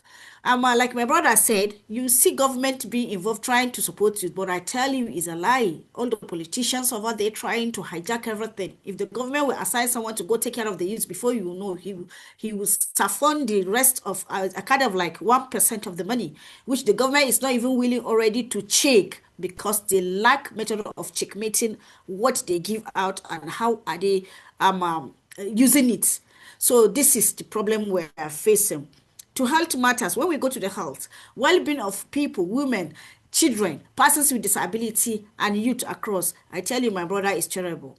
Of recent, so most of you have seen how they have been on social media. KB State Hospital has been on social media. Most of us have seen it, which are with the amount of money that state government is receiving is actually a shameful thing. So when we talk about peace building, you know, peace is something that we have to start training our kids right from their tender age. When you lack peace, you lack a lot of things, because a lack of peace don't bring growth, not development. So we had to start working, trying to make our youth understand, bringing lack of peace during politics in an area. It brings a lot of underdevelopment, because nobody will bring development into your community if there is no peace. Everybody is scared. Lack of insecurity. We are facing it as a challenge right now in KB within just like 2 years. But I tell you, my brother, it's not easy. So I think the youth had to start using themselves well, trying to understand that it's not easy for you to just use yourself, use your time, because the youthful time that you have right now is the time that you need to use it judiciously, you need to use it well, you need to contribute a lot to a lot of things. Thank you so much. I have to cut you here. We thank you for those great perspectives that you're sharing, from insecurity to limited access to education. These are really profound, and we believe these are some of the issues that are surrounding the state, and we hope this would be integrated into our subsequent engagement to ensure that the framework or agenda will be developing, will reflect some of these realities and expectations and all. So please, this meeting is supposed to end by 12:30, and we are just 3 minutes away to that, and we still have about some organizations, about 3 or 4 to speak. So please, I would want to bear with you, if I'm permitted, if we could please extend it to, I don't know, hopefully we'll have some other things as part of the agenda. If you please would not mind, we're extending it to maximum of 1 p.m. with your permission. Can we go ahead, please? Yeah, we can go ahead, but I think around to 1 it's time for prayer. So maybe if we can still go with that, some might just want to go and pray while others can still remain. I don't know. Okay. All right, then that's fine. So we can postpone that to get we make it maybe like. Good. maybe we make it like 1250, so that that time will be enough for us to go and pray. That's fine. That's fine. So we'll try and ensure that we're able to capture that. So next we have Gender Educators Initiative, Shafa'atu Suleiman. The floor is yours. Please try and go straight to the point. Next 1 to 3 minute maximum, so that we can proceed. Thank you.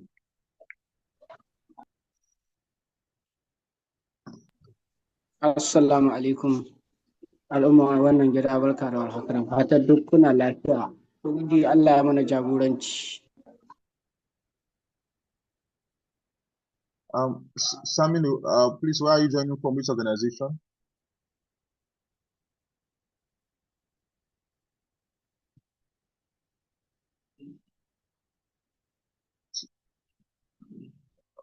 Sorry, just a moment.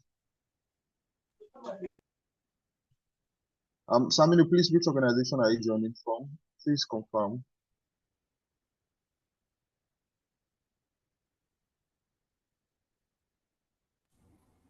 Sorry, Sadiq, you can just continue since he's not responding.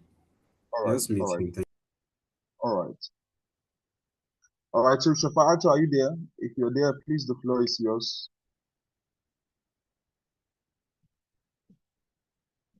All right, I think Shafa'atu is not there. We might just need to progress. So the next is connected. We're moving to Sokoto still. Connected Hands for Family Health and Empowerment Initiative. Uda Elizabeth, are you still there, Elizabeth?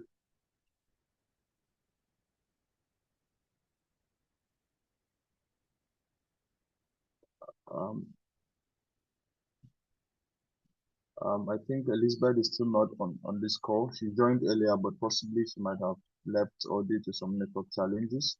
So we hope to be able to have them. So we're moving on to Zamfara. We're having Rescue Future Generation Charity Initiative. So I'm seeing two of their representatives. So I'll be glad, Mr. Zakaria, the floor is yours. Okay, thank you very much. Can you please confirm if you can hear me loud and clear? Yes, we can hear you. All right, thank you very much. So first of all, I refuse to be angry for putting our states at the end, Z for Z, right? Well, next time, or let me just say maybe in the future, I'm very sure we'll come first. Thank you very much for the opportunity, Sadiq. Thank you. Thank you very much, and everyone, for your input and perspective with respect to your own states. So actually, since there is not a lot of time, I'll just rushly mention a few things, even though they are very broad, but I'll just mention a little about them. So I represent the Rescue Future Generation Charity Initiative in Zamfara State, and I've been working tirelessly with respect to civic engagement in Zamfara State and advocacy for good governance and holding leaders accountable. So one thing that we notice in Zamfara State, we have this lack of civic awareness actually. You cannot deny the fact that the whole Zamfara, I cannot say all, but most of the Zamfara youth, they lack this civic awareness of knowing their right. What is even democracy, principle of democracy, what it takes, what is my right? You don't have this civic awareness. We noticed this in this our current project, uh, campus accountability toward the awareness that we do. So we noticed that. So there is lack of civic awareness, and it means a lot, right?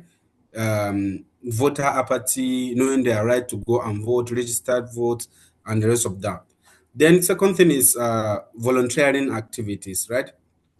Most of our youth don't volunteer in organizations like this, so they can have experience. So that is that lack of volunteerism, and most importantly, lack of mutual relationship between the youths and the government of Zamfara State. There is this lack of mutual relationship between the youth, because I have never seen a collaboration between a youth organization and the government, or let me just say Ministry of Youth, having funding from the Ministry of Youth to organize a youth event and stuff like that. So we have that lack of mutual relationship between the government and youth. And that is why we are pushing for a civic club establishment in all secondary school. We have already sent a letter to the Ministry of Youth to pay a courtesy visit to him so we can see how we can go about this. Then next thing is lack of access to opportunities. Yeah, I believe we are all leaders here and we have access. We benefited from so many opportunities here, being it national, local, and even international and global opportunities. We benefited, right? But our young people in Zamfara State and even Northwest in general, they don't have this access to opportunities. They don't know where these opportunities are coming, right? So I think it would be good when this consortium think about how can we uh, organize a program or give access to opportunities to this our young people in Northwest. And not only access to these opportunities, but how to go about them. They don't know how to apply, how to get a very good CV, how to write an essay, and a lot of that. Then in terms of governance as well, when it comes to accountability and transparency, we also have this lack of limited access to information, getting budget from ministries and House of Assembly.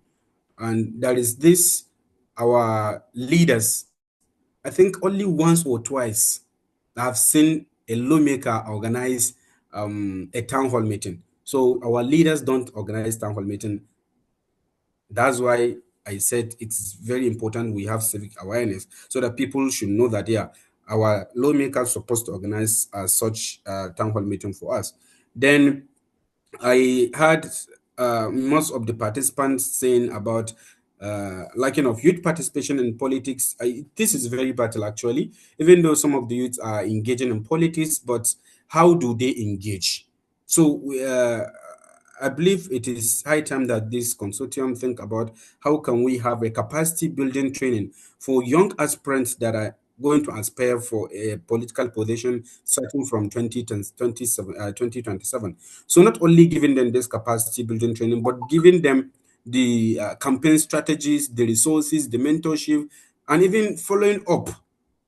If there is even financial support or link we can give them, and let's also follow up with let's monitor and evaluate their action continuously. Even when they get elected, we should follow up. That's what we are lacking behind. So if someone is already part of this consortium team network, you are opportune to be trained on politics, campaign, and stuff like that. Then it is our responsibility also to follow up with how far you are doing, what you are liking, and what is the improvement. Then second to the last is spreading fake news in terms of insecurity in Zamfara State and Northwest in general. So we are in Northwest, we are very good at spreading fake news without even verifying, right? So it's high time we should think of how we can get rid of this spreading fake news and this insecurity that is bothering us, because sometimes things do not happen up to the extent that some people will just be spreading them in the Northwest. Then, of course, someone mentioned inclusion of persons with disability is very vital, as we contributed to the establishment of PWDs in PWD board in Zamfara State. Alhamdulillah for that. Then lastly is the poor OGP performance in Zamfara State.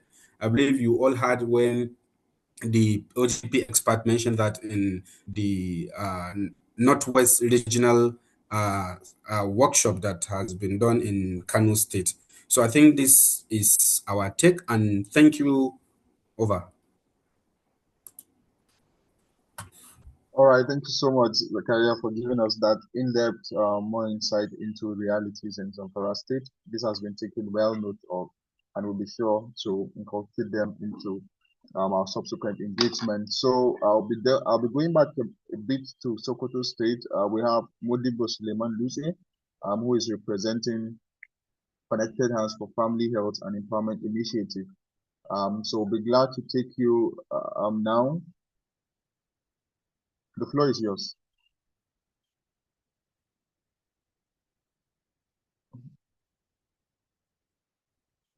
Modibo Solomon, are you there? right. I'm having challenges hearing him. So we'll move on to Zamfara State. We'll be calling on representative from Joint National Association of Persons with Disabilities, Zamfara State Chapter. Biliaminu Omar, are you there?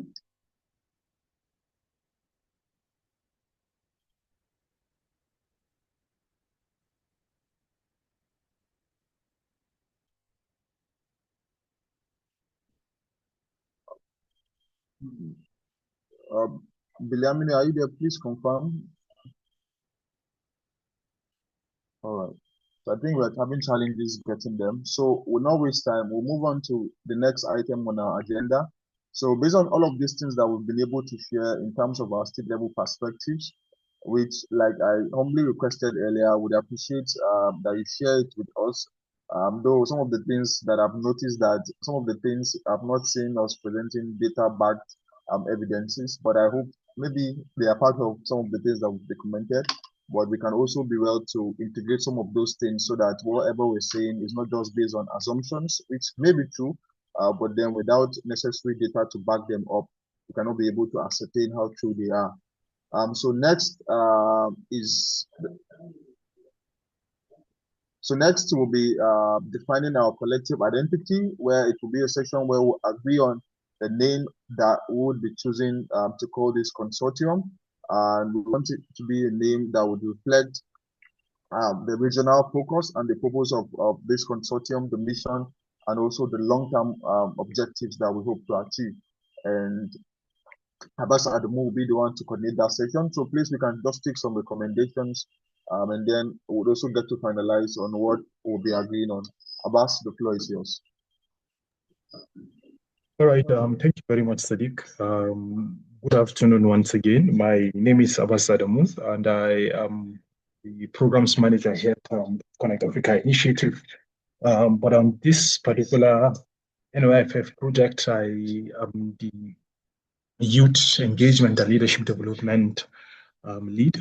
So, all right, everyone, I want us to take the next 10 minutes, let me not say 15, to agree on a shared name for this consortium. We want something that's not temporary label or something that we need to revisit later.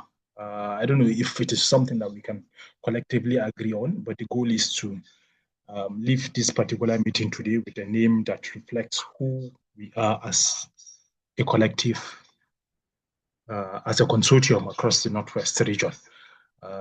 So I'm going to guide this process just to take us back to why the consortium exists. The consortium exists strictly to strengthen youth-led organizations across the Northwest to lead on governance, policy engagement, and democratic participation. So I'm glad that quite a number of us here are already doing so. We are talking about joint advocacy, policy dialogues, which I know some of us are already doing that. We're talking about applied research, monitoring budgets, and youth policies, like Sadoki mentioned earlier. So, I don't know. Before we suggest names, I want us to agree on how we are going to judge them. And we can also use the chatbot to make suggestions. So here are three things I'm proposing. First, the name I want us to suggest should clearly anchor us in the Northwest region. Secondly, it should also reflect our shared mission around youth leadership, governance, and policy influence, not our individual organizations here, because we are talking as a collection, as a collective, as a consortium. Third, the name should still make sense years from now, even as the project or funding elapses. It should be something that whenever we mention it, it will be clear enough for people to understand, yes, this is the Northwest Youth Consortium. So are we comfortable using these three tests? Yes.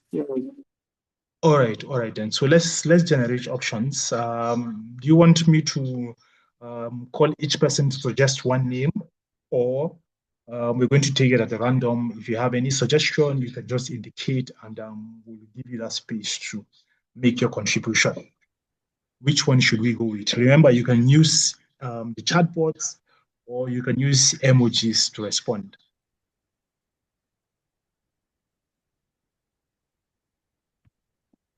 Hello?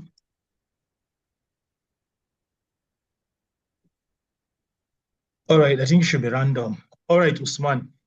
Speaking of random, so first I will call you, and then next I will call on Abdul Basiru, because I recall earlier Abdul wanted to make a suggestion when he was making his own contribution. So please go on, Usman. I think it's best if maybe someone goes before me. Not so good with select. All right. So where is Abdul Basiru? I recall earlier you wanted to suggest name for the consortium. Unfortunately, it wasn't time, so the hosts, Sadiq Rada, had to cut you on that. So I'm passing on the mic to you now to go ahead and make that contribution you earlier wanted to. So Abdul, over to you, please.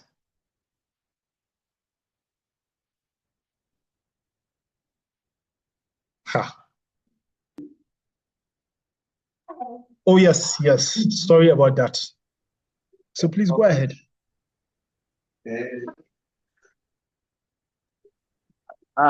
What I'm thinking is that anybody who have the name come with his name, because this thing has already been shared. So there's people that already work on it. So for us, if we say we choose at random, some prepare for it, but some doesn't prepare for it. So those that are prepared for it should bring their name. Then we'll make a choice on which one is the best. We'll make a decision, then choose the best and pass. I think this is the best option. Yes, wonderful. I actually love that suggestion. Thank you very much, Noura, for bringing that. So for those of us that are already prepared for this particular session, this is your time. Go ahead and give your own suggestions of the name you feel we can adopt for this particular consortium. So Noura Bashir, I don't know, are you part of those that are already readily prepared? Oh, Abdul Basiru, go ahead, please. Okay, sir. Thank you for the opportunity. As I mentioned before, mine is just support, like the two names that were mentioned in the paper. So I'm suggesting that we should go with the Northwest Youth Framework. Why? Because when you say framework, it is just a blueprint of the entire consortium, and it should be strategic, not just a now. It will be a long-term plan on the youth in the Northwest region. That's mine. Thank you. All right. So if I get you right, Abdul Basir, you are suggesting that we name the consortium Northwest Youth Framework. We want. Sorry, excuse me.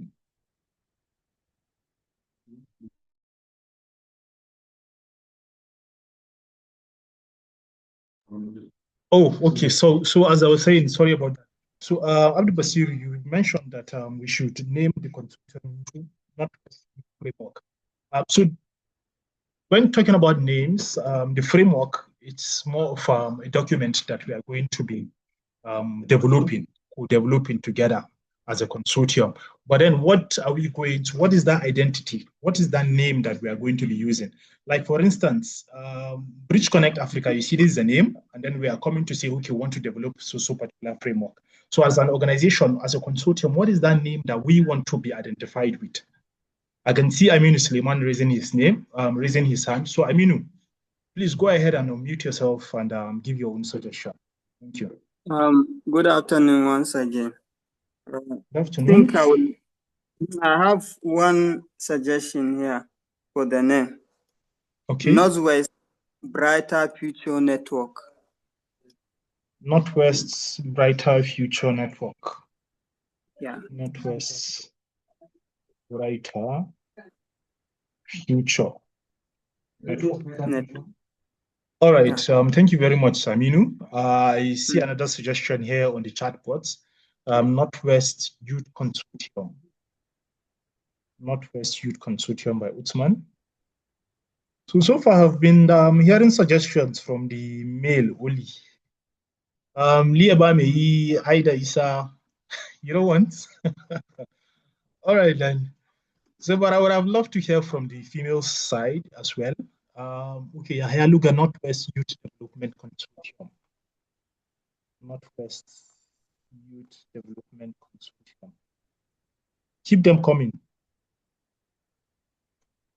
Consortium. Okay. Sadiq Abubakar Shehu, Northwest Youth Consortium. Yes. So, I mean, do you still want to contribute because your hand is still up? Oh, okay. All right. So, so far we have like 4 suggestions. So I don't know. There's this similarity between what Sadiq proposed and what Yahya proposed. Northwest Youth Development Consortium. Well, if I am to make a choice, I think I will lean more towards the Northwest Youth Development Consortium. But then, like I mentioned earlier, it is not a one-man team.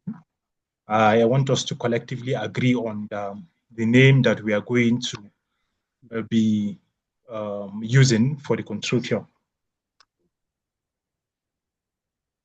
Northwest Youth Leadership Policy Network. Northwest Youth. Northwest Youth Development Consortium. Northwest Youth Leadership Policy Network. All right then. So from what I'm seeing here is there is one of 2 keywords that cut across all of these suggestions. One, I know there is Northwest. We agree as a consortium working in the Northwest region. And then we agree that whatever it is that we're going to be doing, it's for the good of the youths, right? So I will want your contribution, please. And then there's development. Development. Okay. So from what I'm seeing here and from the engagement so far, what stood out the most here is the Northwest Youth Development Consortium.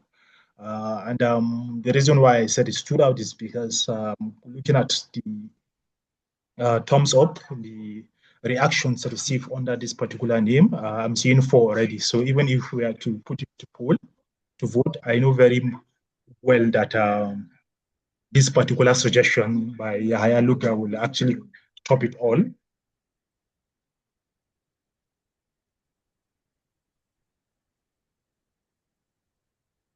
Okay. All right. So Please come again. Yes. So From I'm my saying. end, you are not. Yeah. Okay. Am I audible now? Can you hear me now? Yeah, you are audible from my end. You are not talking. Stop. I cannot hear you.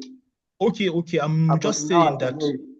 Okay, I'm saying based on the suggested names, I can see the name that Yahya Lugas suggested actually topped the list.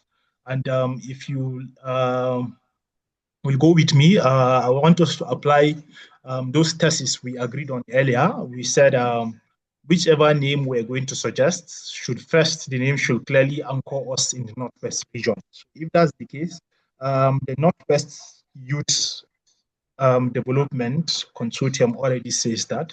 And secondly, we said whatever name we're going to be suggesting should also reflect our shared mission around youth leadership, governance, and policy influence, not individual organization.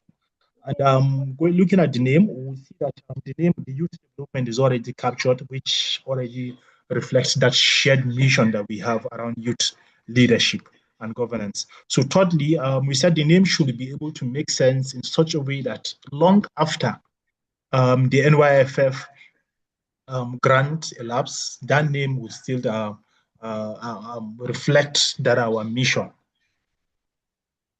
So that being said, are we all comfortable using this particular name suggested by Yahya Luga? Northwest Development Youth Development.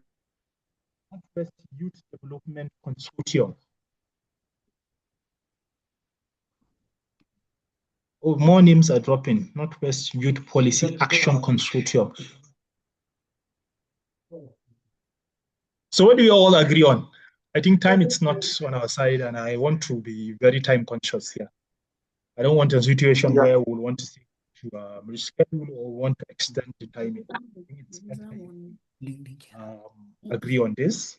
And then another option we can actually explore is we can agree on a particular name here, and then we can continue the conversation much later on using the WhatsApp platform.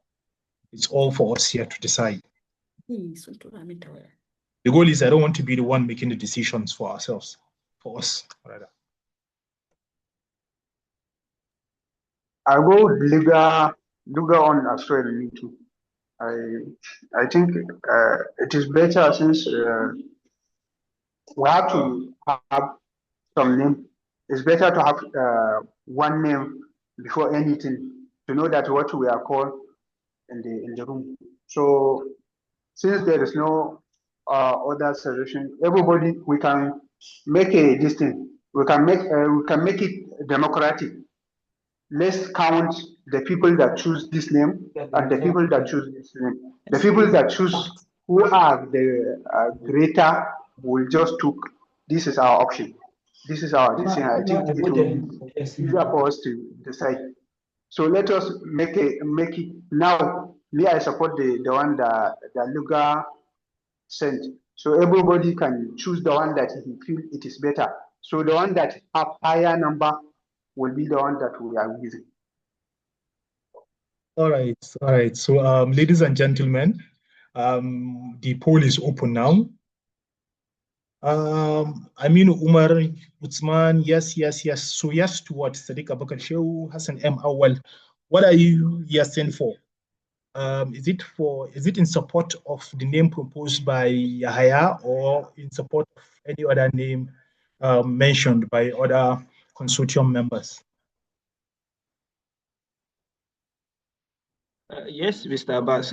To be, I support what Yahya Loga mentioned, right? Of the consortium is something that is vast to put, and we shouldn't be confined to policy alone. We shouldn't be confined to to different aspects, but development in the sense that it looks like a holistic approach, right? So to me, I go with Yahya Loga. Yeah. All right then. So ladies and gentlemen, Hassan actually has a different opinion. Northwest Youth, is it Alliance for Policy Transparency Initiative? Hassan, I think we've already. Not Hassan, it's usual. It's not Hassan, it's usual. All right, Mr. I don't know why my this thing changed to Hassan. I have been trying to change it. I don't know how. So this probably is Yushau from ICAP Kaduna. All right, Mr. Yushau from ICAP. I'm so sorry about that, but I think you need to go to the settings and then. Let me again. All right, please do. So, all right. So going by this, we are going to go with the Northwest Development Consortium as proposed by Yahya Idiluga. And at this juncture, I want to thank you all for remaining focused and joining me to make this particular decision. Like I mentioned, time is not on our side. And on that note, I would like to pass over the mic to Sadiq Sadauki to continue with the session. Thank you very much, everyone, for having me. Sadiq, over to you. All right. Thank you so much, Abbas, for facilitating that. So we have officially agreed that the name of the consortium is Northwest Youth Development Consortium.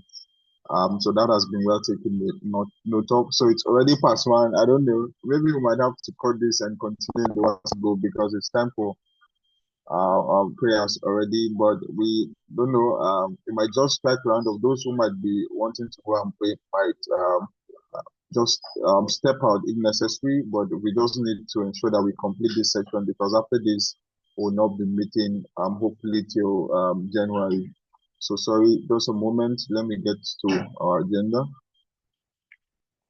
So after this session, which we've agreed on the names, so briefly, we'll also agree on what we would be developing, whether it's going to be a Northwest Youth Agenda or would be developing a Northwest Youth Framework. Already suggestions has come in to us. We should be developing a Northwest Youth Framework.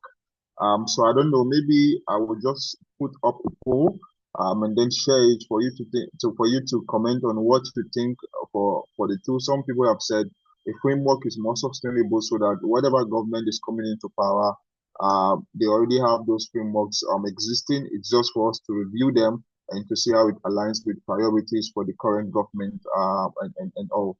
So I might just be sharing it so we can vote.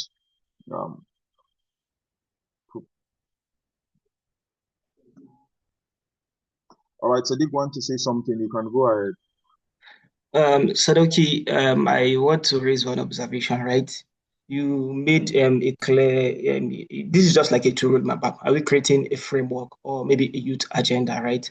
So can you just give us maybe, for instance, a brief of what the agenda or maybe or what the framework looks like, because it will somehow guide that sense of direction. If which I believe I can share my view or I can share my view on what both means. If permitted, please. Yeah, on what you think the agenda is. Yes. So without wasting much of time, so we have a clear distinction, right? We have a framework which I believe it's just like a formal structure, right? It's just like a blueprint. Maybe we set aside for stakeholders or maybe for government to follow, right? And it includes maybe the vision, the values, or maybe the guidelines or thematic focusing areas on what is expected to be done. For instance, we can say, for instance, let's have we can say a Northwest youth policy framework, right, would somehow outlines youth inclusion principles, for instance, governance and accountability focus areas, how state aligns with the national youth policy, and how youth actors collaborate with this. So building upon this, I believe if we would go with framework, to my own suggestion, it's open, right? We cannot just say this thing is coming from one representative from British Connect African Initiative. No. So it's open, right? As I said, it's a consortium where every member would have to add their views. So we had a project, which is the Bridge project, and the Bridge project, we developed a framework. And before that framework is adopted to see, or maybe adopted and validated, it takes, series, of advocacies. Apart from that, again, series of back and forth between, government stakeholders for them to, to adopt or maybe follow that strategy. So for framework here, I believe, I think it's kind of a little bit of a long term, rather than, an agenda. So for me, an agenda actually here is more, I think it's maybe like maybe an advocacy campaign roadmap, and it's also time bound, right? And it clearly states what young people want, what we want as a consortium, what young people want, and it's also I think identify priority issues and also demands. This is what we want to do. This is what we want to work for. So I believe a youth agenda, yeah, usually answers questions like, what are the top issues affecting youth right now, right? And what do we want the government to do? So this youth agenda is just maybe it's focused, yeah, it's more from the youth side rather, right? So what top issues, as I said, what top issues are affecting young people right now, and also what do the government, what do we want the government to do as youth or as consortium members, and what change are we demanding? So if you look at this, there are two different gaps, which I believe for framework and also for an agenda. For framework, which I believe is long term, it denotes a lot of commitment from stakeholders. There's a lot of buy-ins. There's maybe sometimes there might be delays. And looking at the project time frame, you have, for instance, less than 1 year to develop one of the things or the other. right? So this is just like, this is just like a preface, or we're just setting the face of, how the project will be like, or for instance, also how, our engagement will be like in terms of developing, in terms of developing a framework or an agenda. So it's rather put to our choices. Let's think vividly. It's not something we just come up with and just say, okay, we want framework, we want agenda. So this is where the thinking process comes in. So let's be strategic here. Thank you. So this is what I have to say. Is that okay? All right. Thank you so much for that expository essay per se regarding the two particular names we want to adopt, whether for an agenda or for a framework. So like you said, a framework is long term. I know there might be a lot of associated to it, but then we are looking for that this consortium will continue beyond the period of the current project. So that means that we'll be committing to ensuring that we work together in pushing forward for developing the framework and then for engaging strategic stakeholders in our state and also across the region for adopting that framework and it serving as a guide for engagement across the Northwest region. We are already having plans of engaging the Northwest Youth Development Commission. Sorry, Northwest Development Commission. Somebody, the youth is coming into it again. So we'll also see how we work strategically with them to pushing forward for whatever framework that we're developing to gain their institutional backing, and then that would help us to also reach out to other stakeholders within the state. So based on what I'm seeing, we are already having about 1, 2, 3, 4, 5, 6 votes that they are saying that we should go with a framework. But then before then, I think some people are raising up their hands, and I want to give you the floor to speak. So Hisha Muhammad, the floor is yours.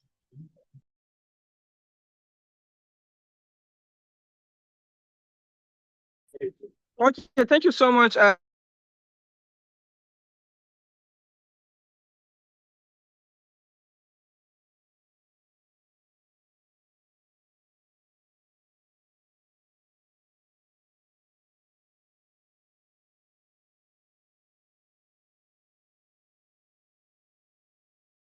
And advocating for the past 3 years, and until this year that we're able to get the Kaduna State to adopt the agenda for adolescent and young people in Kaduna State. So there are also a lot of this agenda has been advocated at the national level.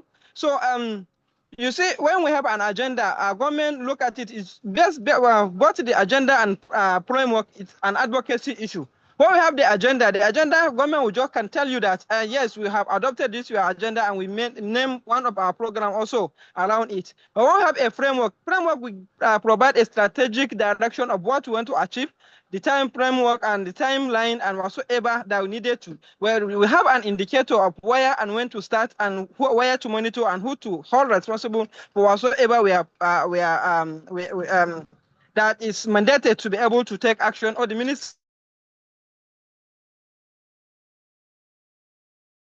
or even the person the framework develop and also get the government adopted or adhere to. So I think it's very important that we go with the framework because it will give us more strategic direction in terms of actionable timeline, work plan development, or whatsoever to be able to implement. But when we go for agenda, government will just see it, yes, it's even aligned with my campaign. So I have an agenda in my campaign to transform education, but there is no framework to implement that agenda. So when we have a framework, I think it's better that when we have government accept and adopt it through our strategic advocacy, then we have where to start monitoring and ensuring that the implementation of the framework has been adopted as well, not just a mere promises or just mere propaganda of saying, yes, we adopted the agenda, but there is no specific action of what to do next. So I think it's better, this will be more strategic, more engaging, where we have direct, actionable indicators to be able to monitor and ensure that the implementation of the framework has been also achieved. Thank you. All right. Thank you so much for that. We sincerely appreciate that great insight you brought from that angle. So beyond just the agenda, okay, what are we aiming at achieving? So there must be a framework providing a strategy for achieving what we've identified. So that's well noted. Though we have some few people join, I think Zakaria came back earlier. So we're trying to finalize whether we'll be developing a Northwest Youth agenda or a Northwest Youth framework. And based on the poll, just to feed you back on some of the discussions we've had, so I think majority of the persons have voted that we should go for Northwest Youth um, framework, right? Because of the sustainability measures and the long-term impact it will have beyond the mere agenda that will be developing, which might be very short-term and they might not fit into the changes that we want to create within the region. So I don't know if anybody have any comment again as regards to this.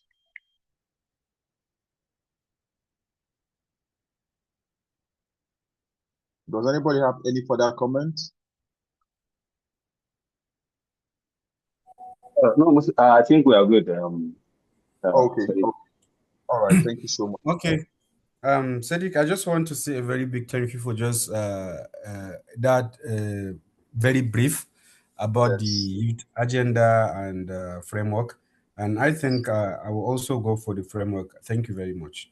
Okay, thank you so much. So committing that we'll be going with the framework, agreeing that we'll be coming with the framework also means that it will translate into our actions and commitment because it's going to be a great of work, but I believe with the expertise that we're having and the great membership here, we'll be able to pull that out in our respective states and across the region entirely. So we look forward to all of those commitments. And then finally, just to also highlight on some key things going forward, that whatever will be developed as part of the framework will fit into the survey that we'll be carrying out in January and also all of our state level dialogues. Currently, based on the information we're getting, the national youth policy is being reviewed.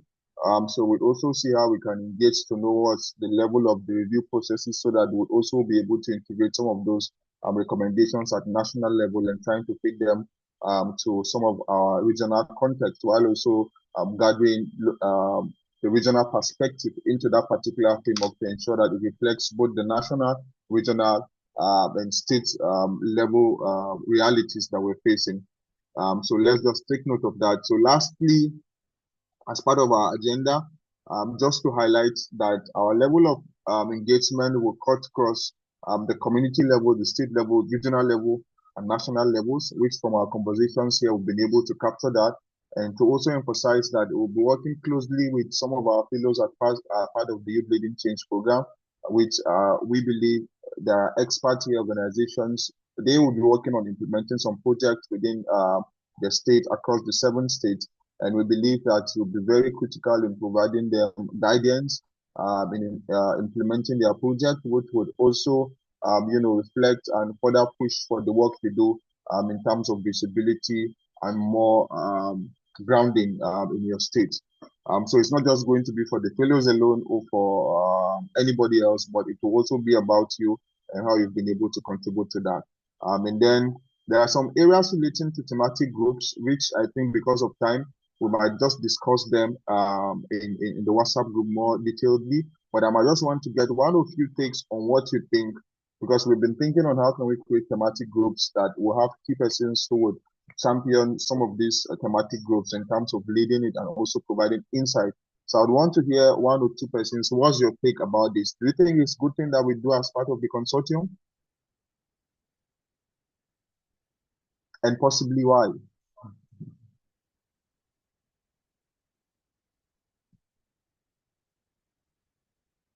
Can you hear? Yes, you sure you can go ahead. Okay, yes, I think for me it's very important that we create a thematic group because all of us has expertise in different thematic area. So when you have somebody that is leading the area that is an expert and also has experience and connection with different thematic groups, it's very important to have that because it even be easier for us when we want to, even when we want to come up with a framework. For instance, I know I'm very good in when it comes to the issue around health, around peace building. So if I'm leading anything around health, around peace building, I know I can do better and also have an idea of project that is happening around in the Northwest zone, around health, around peace building. and also issue around gender and so. So if you have people that has these different areas, different experience in those different areas leading a thematic group, it will be easier for us to be able to say, okay, you come up with something around this area, also you coordinate around this area, so that at the end of the day, all we need is to come back and harmonize what we have and also make input where we have seen that there are things that did not go well, then we also come as a group and then make an input to make it standard based on our needs. I think it's very important. I'll buy the idea of having the thematic groups and also group lead that individual that will lead those groups based on their experience and also knowledge in the area. Thank you. All right, thank you so much for that. I think another person has raised up his hand, so we'll just take that briefly. Nura Bashir, go ahead.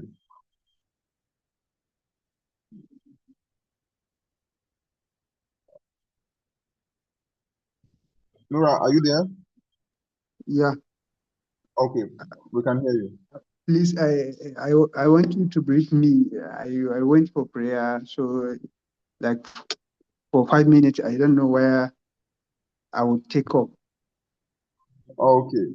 Just what is the topic about, so that I will know if there is anything that I can contribute.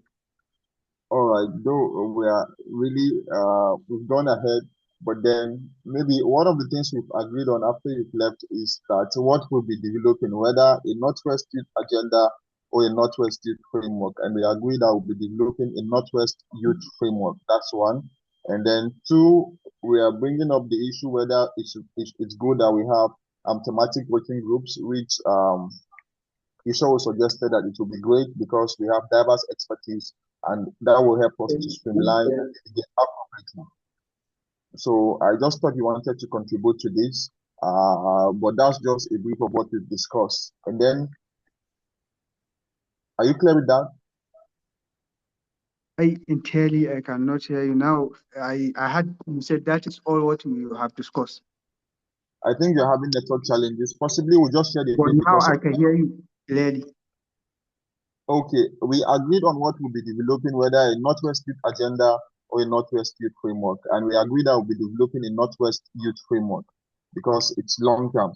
Number two, the floor was open on whether it's good that we have thematic working groups. And one member of the consortium backed that it's very good because we have different expertise, and that would help us to tailor down to specific areas where we have more strength, ensuring that we're able to contribute meaningfully to the work we do as part of the consortium. So next thing that I'll be moving on, I would also want us to agree. Now, as part of our onboarding, we mentioned that we'll be having a steering committee consisting of 7 members, one representative from each 7 states. So I'd also want to hear your take on what you think about this, because after every of our agreements here, we'll also roll out to ensure we're able to finish the conversation on our WhatsApp group and agree on all other things. What do you think about this? Should we have the steering committee? Yeah, it's better to have the committee, but we have to know that our framework, and if we have to define what we are doing, then we can have the committee. The committee can know how to source the kind of talent they need, even though there is some time that somebody is better in this kind of committee than in this kind of committee. In such case, we have to consider it, because if you put a person that can deliver things better here and put him where he can deliver second class work, like it is downgrading. It's better to put everybody. It is strategic to choose state by state, but we shall not make it peaks. Okay. That every state need to do something. If someone step down or think there is somebody that can do better, or someone think that there is some committee he can do better, then as such, the person should speak, or the person that can nominate him should speak, or the person that should step down should speak. Those are the 3 things that I can input on that. Thank you. All right, thank you so much for that. So just to add more context, Now, part of the roles that we mentioned was that we'll be having the secretariat, which Connect Africa initiative will be coordinating. But then we need to also have a steering committee, which comprises of the 7 members who would provide strategic guidance and also help in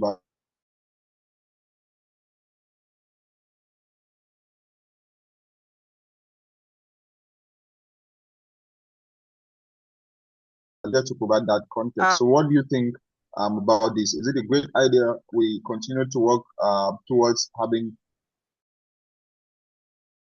the consortium? Mr. Sadoki, this thing, what is better for each organization is that since we already agree on the name, what we are going to do, so it's better for us to drop the committees so that everybody can look at the committees and do their research. Then we can come, everybody can choose their committee. If you see the people that choose source committee are greater and there is committee that is cluster, we can randomly to some people to move to other committee. Okay. So I think why I needed to give that insight was better that for us, for you to develop the documents so that everybody can see it in the group. Then we can give a date from so time to so time. Everybody can choose his own what he wants. If it is full, if it is a written document, it depends on if it is form. I think it will be better, but everybody can give its own inputs. Okay. I think what you're not clear is that we've talked about thematic working groups where would also, that is what we'll be sending out and everybody will pick based on where he thinks he have more strength. Now the committee this one is better. You understand? So this is what you are speaking to is the thematic groups, not the steering committee. You understand? The steering committee is going to be a 7-member committee, 1 representative from each state. And I said you'll be providing strategic guidance. So that's why I just wanted us to align on that to hear your thoughts, the consortium, so that if it's something you think we can push forward, we'll push forward to seeing how we can roll out members, representatives from each of the 7 states. All right. Women Rights Initiative say yes. Is there any more yes or no so that we know what we'll be working with? Do you have more responses, please? I know we have stretched beyond the time limit and we really appreciate your patience. All right. Thank you. You can keep that coming. So just, I think we have come to an end and I will just take on the next step following these conversations. So once again, I would want to really appreciate you for your patience, for staying this long. We've added about 1 hour to this session, and we're really humbled that you have stayed all this long. And we appreciate all of your contributions and all that you have meaningfully contributed. And we believe that this will shape the course of our engagement going forward. Now, Sadiq, you have something to say briefly, please. Yes, I just wanted to add one thing that we shouldn't forget to share our state level perspective in form of a document, right? We've mentioned a lot of things and which is very, very important for us to keep that in record. And it's very, very important. And while sharing those documents, please, you should come up with, for instance, a little bit facts to back those, those challenges that we mentioned, please. We would also share the mail you guys would share, the document. And also keep some relevant persons in copy. Thank you very much, and also have a wonderful day. All right. So thank you for that emphasis. So just lastly, going forward, let's be reminded that in January, we'll be having a regional capacity strengthening workshop. It's going to be physical here in Kano State. Tentatively, we are looking at the 19th of January. So just to feed you on some of the things that we're looking at. So it will be a 3-day engagement, 3 nights, actually 2-day workshop, but it's going to be 3 nights. So just to take note of that. And then we'll also be rolling out our Northwest Youth Policy Survey in January. Hopefully, we're looking at the 12th. That this I think second week of January. So please let's take note of that, and we'll further engage you, and would really want your support, especially in pushing for the Northwest Street Policy Survey to enable us to gain a lot of responses that will help us to fully understand some of those unique challenges that are being faced in each of the states across the Northwest region. And with this, we've come to an end. I don't know if anybody have any question or any other remarks. We are fast spend the time here, but if there's any, might just take one. But if there's none, please endeavor to fill in the attendance and you can share your feedback as well. Okay. Can I say something? Yes, you can. Okay. Lastly, he said there is something. He reminded us about something. Yes, Please, you yes. can share it in the group so that everybody can remember. And the Okay. last thing that I saw in the chat now regarding this thing, the choice of framework that we have done. I want us to know that in one framework we can have different agendas, because the difference between framework and agenda have specific particular time to achieve. Yeah. It is some goal, you set some goal you want to achieve now, and say you want to end begging in the 2030. That is your agenda. Yes. You choose your agenda. So we choose framework as a holistic approach, but we can have an agenda for certain period of time if we want. But this one is based on the people. It is educative, and thank you all. All I right. wish Thank you. everybody the best. Have a nice day. All right. All right. Thank you so much. I think with this, we'll call it an end. Thank you so much. We're wishing you fruitful Christmas celebrations, and we look forward to having you next year. And Happy New Year in advance. Thank you. Wish you the Happy New same. Year in advance. Wish you the same. Thank you. Thank you, Bami. Have a wonderful day. Bye. Bye. No picture today. Oh, thank you very much. Thank you. Please, I'm not sure if I'm in the group that you you're talking about. Hello? We forgot the pictures. We forgot the picture today. But if you still want us to have it, we can. Can on your camera, please? Open the video.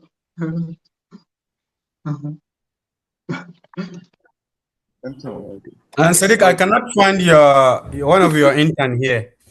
The one we connected at Kano. Among the intern. Please, who is in so charge of the WhatsApp group? I can't find myself in the group. Oh, so sorry for that. Can you drop? Let me share my contact with you so that I will just follow up. You can just follow up. Okay, please. So that I can add you up. All right. Abbas.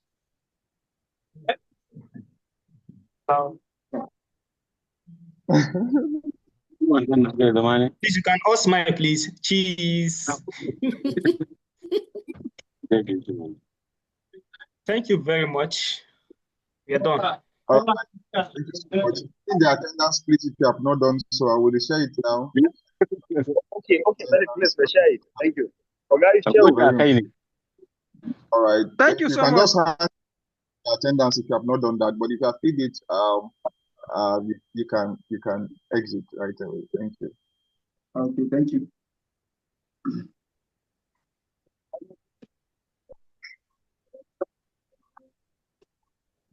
Mashallah.